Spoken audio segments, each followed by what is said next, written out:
नमस्कार दोस्तों, आप सभी का आपके अपने YouTube channel DL study classes के प्लेटफार्म पर बहुत बहुत स्वागत है। दोस्तों, आज हम रीजनिंग का पार्ट 18 करेंगे और रीजनिंग के इन सभी वीडियो में उन्हीं क्वेश्चनों को सम्मिलित किया जा रहा है जो कि प्रीवियस ईयर के एग्जाम में पूछे गए हैं और आने वाले एग्जाम में पूछे जा सकते हैं। तो जाके आप लोग रीजनिंग के इन सभी पार्ट को एक बार ज़रूर देखिए ताकि आपको एग्ज़ाम में क्वेश्चन को हल करने में आसानी हो और पता चल सके कि किस प्रकार के क्वेश्चन हमारे एग्जाम में पूछे जाते हैं। तो चलिए बिना देरी किए हुए अपने क्वेश्चन की ओर आगे बढ़ते हैं और देखते हैं कि किस प्रकार के क्वेश्चन हमारे एग्जाम में पूछे जाते हैं। जिसमें पहला क्वेश्चन दिया गया है, उस अक्षर समूह का चयन करें जो दी गई श्रृंखला में अगले स्थान पर आएगा। बताना है कि वह कौन सा अक्षर समूह हो जाएगा जो श्रृंखला में आपका अगले स्थान पर आएगा। तो देखिए इसमें कौन सा सीरीज चल रहा है। इसे नंबरिंग करेंगे पहले तो बी आता है 2 पे, बी आता है आपका 2 पे, ओ आता है आपका 15 पे, पी आता है आपका 16 पे। इसी प्रकार डी आता है 4 पे, पी आता है 16 पे, एन आता है 14 पे।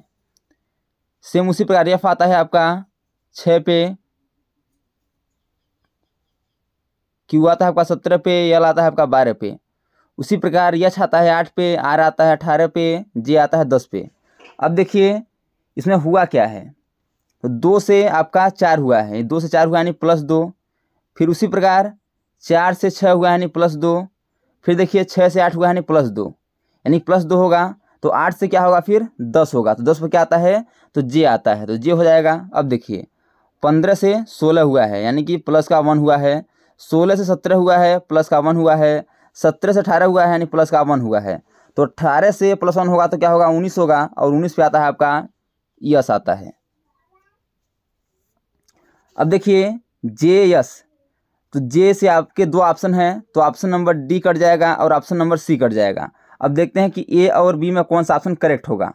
फिर देखिए 16 से क्या हुआ है, 16 से आपका 14 हुआ है यानी कि माइनस का 2 हुआ है। उसी प्रकार 14 से 12 हुआ है, माइनस का 2 हुआ है। 12 से 10 हुआ है यानी माइनस का 2 हुआ है, और 10 में -2 होगा तो क्या होगा 8 होगा। तो 8 पे क्या आता है, तो 8 पे आता है आपका यच, तो ये 8 पे यच आएगा तो अब क्या हो जाएगा आपका जे यस यच, जे यस यच। देखिए किस ऑप्शन में है, तो ऑप्शन नंबर ए में है, इसलिए इसका option number A correct answer हो जाएगा। अगला क्वेश्चन दिया गया है कि लुप्त संख्या ज्ञात कीजिए। बताना है कि इस क्वेश्चन मार्क की जगह पे इन 4 ऑप्शन में से कौन सा ऑप्शन करेक्ट होगा। तो जब इस प्रकार का आपको क्वेश्चन दिखाई दे तो हम देखते हैं कि सबसे बड़ी संख्या किधर है। तो सबसे बड़ी संख्या की बात करें तो बड़ी संख्या आपका ऊपर में दिख रहा है, तो हमको ऐसे करना है कि 15 और 7 को क्या करें कि 105 हो जाए। उसी प्रकार 12 और 8 को क्या करें कि 96 हो जाए। तो यदि जोड़ेंगे तो कम होगा, घटाएंगे तो भी कम होगा। यदि गुणा करते हैं तो 15 7 105 हो जाएगा और 12 8 96 हो जाएगा, यानी गुणा करने पर आपका यह आंसर ऊपर वाला आंसर आ रहा है। इसी प्रकार 13 × 5 कर देंगे, 13 × 5 = 65 हो जाएगा, जो कि यह क्वेश्चन मार्क की जगह पे 65 होगा। इसलिए इसका option number C correct answer हो जाएगा 65। नेक्स्ट क्वेश्चन दिया गया है कि दी गई आकृति में कितने त्रिभुज हैं।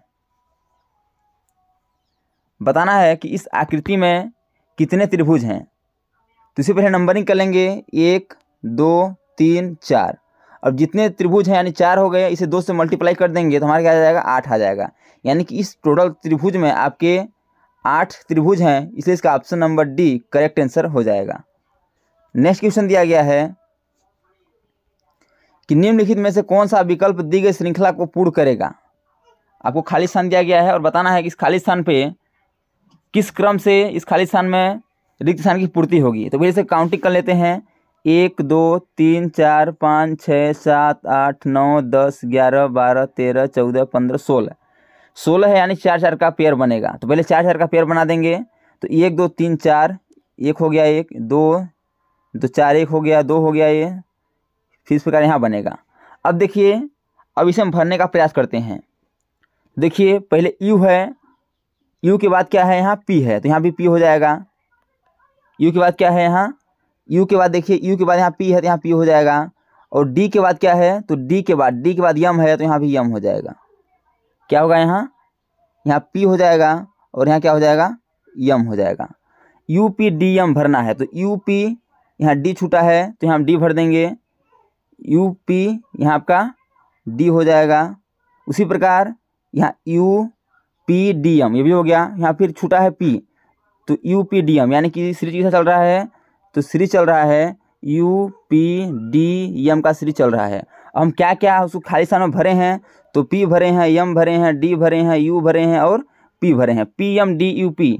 तो P M D U P आपका किस ऑप्शन में है, तो देखिए P M D U P option number A में दिया गया है, इसलिए इसका option number A correct answer हो जाएगा।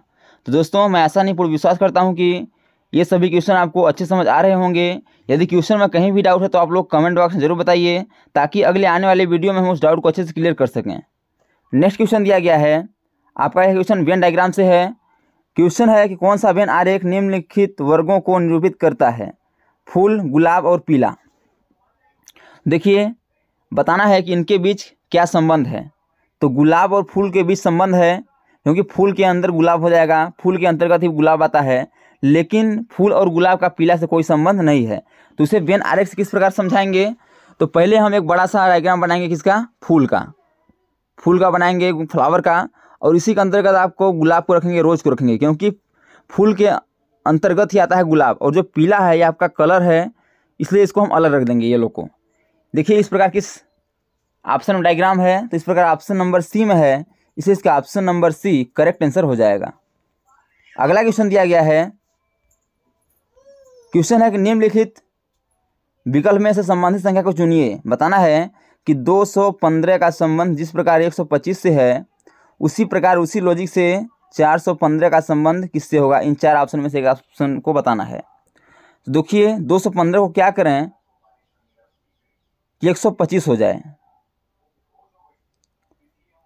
तो यदि हम इन दोनों को आपस में मल्टीप्लाई क्रॉस कर देते हैं तो क्या हो जाएगा आपका 1, 2 और 5, 125 हो जाएगा। इसी प्रकार इसको भी क्रॉस कर देंगे तो 1, 4, 5 हो जाएगा, 145 हो जाएगा। देखिए 145 किस ऑप्शन में है, तो ऑप्शन नंबर बी में है।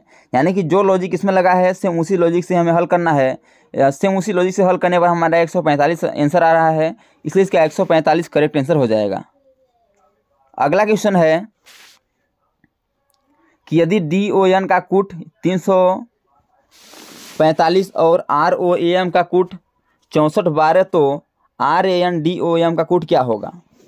अब देखिए जब इस प्रकार के क्वेश्चन पूछे जाएं, डी ओ एन पहले से नंबरिंग करेंगे, तो डी आता है 4 पे, ओ आता है आपका 15 पे, एन आता है 14 पे, जोड़ देंगे तो हो जाएगा आपका 29 और 33 हो रहा है। तो 33 हो रहा है, 33 को क्या करें कि 345 आ जाए, तो इसे गुणा भी करेंगे 345 आने वाला नहीं है। तो इस प्रकार के क्वेश्चन जैसे ही पूछे जाते हैं तो पहले आपको ध्यान देना है कि यह क्वेश्चन कॉपीराइट तो नहीं है।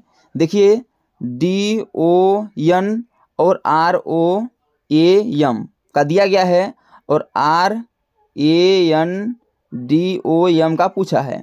अब देखिए जो दोनों में है वही सेम संख्या इसमें भी है, यानी आर है तो आर भी है, ए है तो ए है, एन है तो एन है, डी है तो आपका डी है, और ओ है तो आपका वो भी है, यम है तो आपका यम भी है। यानी कि क्वेश्चन क्या है, तो ये क्वेश्चन आपका कॉपीराइट से क्वेश्चन पूछा गया है। किससे क्वेश्चन पूछा गया है, कॉपीराइट से, यानी कि सेम संख्या को उतारना है। तो आर का कोड क्या है, तो देखिए आर का कोड क्या है, शुरू में क्या है 6 है, यहाँ का हो जाएगा 6 हो जाएगा। फिर देखिए यहाँ ए है तो ए का कोड क्या है, तो ए का कोड आपका 1 है, तो यहाँ 1 हो जाएगा। फिर एन है तो एन का कोड क्या है, तो एन का कोड देखिए आपका 5 है, तो यहाँ 5 हो जाएगा। फिर डी है तो डी का कोड क्या है, तो डी का कोड आपका 3 है, तो यहाँ 3 हो जाएगा। फिर ओ है, ओ आपका दिया गया है, ओ का कोड क्या है, ओ का कोड आपका 4 है, यहाँ 4 हो जाएगा। और यम का कोड क्या है, तो यम का कोड आपका 2 है, तो यहाँ 2 हो जाएगा। यानी क्या हो गया 6 1 5 3 4 2, 6 1 5 3 4 2, ऑप्शन नंबर ये करेक्ट आंसर हो जाएगा। नेक्स्ट क्वेश्चन दिया गया है कि निम्नलिखित श्रृंखला में प्रश्न संख्या को प्रतिस्थापित करने वाली संख्या का चयन कीजिए। बताना है कि 8 से 8 है, 16 हुआ है, 48 हुआ है, फिर क्या होगा। इन चार ऑप्शन में से एक ऑप्शन को बताना है कि करेक्ट आंसर क्या हो जाएगा। 8 से 8 हुआ है, फिर 16 हुआ है, फिर 48 हुआ है, और आगे बताना है कि क्या होगा। तो देखिए इसमें कौन सा लॉजिक लग रहा है। यदि अंतर निकालते हैं तो अंतर ये आपका 0 है, फिर 8 है, फिर 32 है, यानी ऐसे नहीं करते हैं हम, इसमें गुणा के लॉजिक सोचते हैं कि 8 में 1 का गुणा कर देंगे तो 8 हो जाएगा। अब 8 में 2 का गुणा करेंगे तो 16 हो जाएगा। अब 16 में 3 का गुणा कर देंगे तो हमारा 48 हो जाएगा। और 48 में 3 के बाद 4 का गुणा करेंगे तो 48, 45, 48 चौको 4 3 12 192 कितना हो जाएगा 192। तो देखिए 192 किस ऑप्शन में है, तो ऑप्शन नंबर डी में है। यानी कि गुणा करेंगे और आगे पूछेगा तो 192 में 5 का गुणा करते जाएंगे। यानी कि लॉजिक क्या लग रहा है, गुणे 1 गुणे 2 गुणे 3 गुणे 4 इस प्रकार आगे बढ़ता जा रहा है। तो इसलिए इसका option number D correct answer हो जाएगा। अगला क्वेश्चन दिया गया है, यह क्वेश्चन आपका पास से पूछा गया है। क्वेश्चन है कि नीचे एक घन की 3 अवस्थाएं दर्शाई गई हैं, अक्षर बी के विपरीत फलक पर कौन सा अक्षर आएगा। यानी कि बी के अपोजिट पूछा है, अपोजिट बताना है हमें। देखिए बी कहाँ है आपका, बी यहाँ है, बी यहाँ भी है, लेकिन जो डी और सी है क्या किसी में कॉमन है, तो किसी में कॉमन नहीं है। और ई और एफ भी कॉमन किसी में नहीं है। जब इस प्रकार के क्वेश्चन पूछा जाता है तो क्या करेंगे कि हम देखेंगे कि इसमें कॉमन क्या है, तो एफ कॉमन है और एफ कॉमन है, और इसे हम क्लॉकवाइज डायरेक्शन में घुमा देंगे। जिस प्रकार घड़ी चलती है उस प्रकार घुमा देंगे तो एफ हो जाएगा। एफ के बाद क्या आएगा, ई आएगा, ई के बाद क्या आएगा, बी आएगा। उसी प्रकार एफ है, एफ के बाद क्या आएगा, एफ हो जाएगा, ए के बाद क्या आएगा, जी आएगा, और जी के बाद क्या आएगा, सी आएगा। यानी कि बी का विपरीत सी हो जाएगा, एफ का विपरीत जी हो जाएगा, और ई का विपरीत जी हो जाएगा, और एफ जो है, एफ का विपरीत जो नहीं दिया गया है यानी डी हो जाएगा। तो देखिए किसका विपरीत पूछा गया है, तो विपरीत पूछा है आपका बी का, तो बी का विपरीत क्या होगा, सी, जो कि ऑप्शन नंबर ए में मौजूद है। इसलिए इसका option number A correct answer हो जाएगा। अगला क्वेश्चन है कि दी गई आकृति में कितने त्रिकोण हैं। जब इस प्रकार के क्वेश्चन आपसे पूछे जाए तो आपको कुछ नहीं करना है, इन्हें नंबरिंग करके आपस में जोड़ देना है तो हमारा आंसर आ जाएगा। देखिए एक आपका 1 2 फिर 1 फिर 2 फिर 1 फिर 2 1 2 और 1 ऐसे जोड़ देंगे तो 1 2 3 1 2 3 1 2 3 1 2 3 और यहाँ 1 है तो 1 हो जाएगा। इसे आपस में जोड़ देंगे तो 3 दूना 6 3 जो 12 1 13 कितने हो गए 13। तो इसमें कितने त्रिकोण हैं, तो 13 हैं। इसलिए इसका option number C correct answer हो जाएगा। अगला क्वेश्चन दिया गया है कि इकूट भाषा में एच यू यस के को क्या लिखा जाता है, तो इसे लिखा जाता है एल जेड वाई आर लिखा जाता है। उसी बोला है उसी कूट भाषा में yes E R I A L को क्या लिखा जाएगा बताना है। तो देखिए इसे क्या करते हैं कि एल जेड वाई आर आता है, तो यस आता है 8 पे, यू आता है आपका 21 पे, यस आता है 19 पे, के आता है आपका 11 पे। इसी प्रकार एल आता है 12 पे, जेड आता है आपका 26 पे, वाई आता है 25 पे, आर आता है आपका, आर किस पे आता है, आर आता है आपका 18 पे। तो देखिए 8 से क्या हुआ है, 8 से हुआ है 12 यानी कि प्लस का 4 हुआ है। फिर देखिए 21 से 26 हुआ है यानी प्लस का 5 हुआ है, 19 से 25 हुआ है यानी प्लस का 6 हुआ है, और 11 से 18 हुआ है यानी प्लस का 7 हुआ है। तो लॉजिक क्या लग रहा है, +4 +5 +6 +7 +8 इस प्रकार लॉजिक लग रहा है। तो अब देखिए यदि इसे नंबरिंग करेंगे तो आता है मतलब कि यस जो है यस आता है आपका 19 पे, किस पे आता है 19 पे, ई आता है 5 पे, आर आता है 18 पे, आई आता है 9 पे, ये आता है 1 पे, यल आता है 12 पे। अब इसमें जोड़ देंगे 19 में 4 जोड़ेंगे क्योंकि पहले 4 जुड़ा है, तो 4 जोड़ेंगे तो क्या हो जाएगा आपका 23 हो जाएगा। और 23 पे क्या आता है, तो 23 पे आता है आपका, 23 पे आता है आपका डब्लू। इसी प्रकार अगला करेंगे हम क्वेश्चन ई,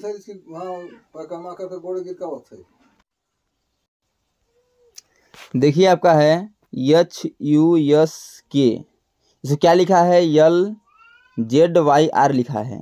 तो यू एच आता है आपका 8 पे, यू आता है आपका 21 पे, यस आता है आपका 19 पे, के आता है आपका 11 पे। इसी प्रकार आपका यल आता है 12 पे, जेड आता है 26 पे, वाई आता है 25 पे, और आर आता है आपका 18 पे। अब देखिए 8 से 12 हुआ यानी प्लस का 4 हुआ है, 21 से 26 हुआ है यानी प्लस का 5 हुआ है, 19 से 25 हुआ है यानी प्लस का 6 हुआ है, और 11 से आपका 18 हुआ है यानी प्लस का 7 हुआ है, यानी कि लॉजिक क्या लग रहा है, +4 +5 +6 +7 इस प्रकार लॉजिक लग रहा है। उसी प्रकार बताना है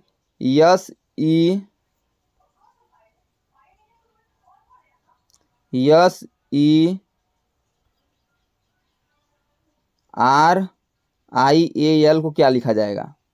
देखिए यस आता है आपका 19 पे, ये आता है 5 पे, आर आता है 18 पे, आई आता है 9 पे, ये आता है 1 पे, यल आता है 12 पे। अब पहले 4 जुड़ा है तो 4 जोड़ देंगे, क्या हो जाएगा आपका 19 में 4 जोड़ेंगे 23 हो जाएगा। फिर आपका 5 है, 5 में क्या जोड़ेंगे 5 जोड़ देंगे 10 हो जाएगा। फिर क्या जुड़ेगा 6, 18 में 6 जुड़ेगा क्या हो जाएगा 24 होगा। फिर क्या जुड़ेगा आपका 6 के बाद 7 जुड़ेगा, तो 9 में 7 जुड़ेगा क्या हो जाएगा 16 हो जाएगा। और 1 में 7 के बाद 8 जुड़ेगा, 1 में 8 जुड़ेगा क्या होगा 9 होगा। और 8 के बाद क्या 9 जुड़ेगा तो 11 में 12 में 9 जुड़ेगा क्या हो जाएगा 21 हो जाएगा। अब इसे देखते हैं कि कौन सी अक्षर आता है आपका इस संख्या से। तो 23 पे W आता है, 10 पे J आता है, 24 पे X आता है, आपका P आता है 16 पे, 9 पे आपका I आता है और 21 पे आता है आपका U आता है। तो WJXPIU ऑप्शन नंबर ये करेक्ट आंसर हो जाएगा। इसमें लॉजिक क्या लगा है, इस संख्याओं को आपस में नंबरिंग कर लेंगे, फिर शुरू से संख्या से हम +4 जोड़ते जाएंगे तो हमारा आंसर आ जाएगा। +4 +5 +6 इस पर आगे करते जाएंगे तो हमारा आंसर आ जाएगा। तो दोस्तों मैं आसानीपूर्वक विश्वास करता हूं कि यह सभी क्वेश्चन आपको अच्छे समझ आए हुए होंगे। यदि क्वेश्चन में कहीं भी डाउट हो तो आप लोग कमेंट बॉक्स में जरूर बताइए। तो आज तक के लिए इतना ही, मिलते हैं नेक्स्ट वीडियो में, तब तक के लिए जय हिंद, वंदे मातरम।